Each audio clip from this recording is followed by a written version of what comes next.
श्री स्वामी समर्थ। जर आपल्या घरामध्ये तुम्ही अशा प्रकारचं घड्याळ लावलं आहे त्याच्यामुळे तुमच्या घरामध्ये वास्तुदोष निर्माण होतात, तर ते घड्याळ तुम्ही सर्वात प्रथम काढून टाका।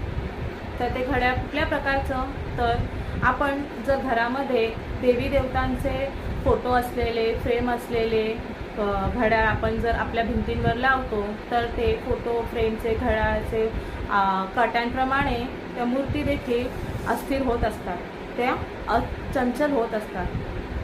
तर ह्याचा प्रभाव आपल्या घरातल्या प्रत्येक लहान मुलांवरती, घरातल्या स्त्रियांवरती पडतो। घरातली मुलं ही तापट होतात। म्हणून आपण कधीही देवी देवतांची फोटो फ्रेम आपण देवघरात पुजतो, आपल्याला घड्याळामध्ये ते नको असते। अशामुळे तुमच्या घरामध्ये वास्तुदोषही निर्माण होतो।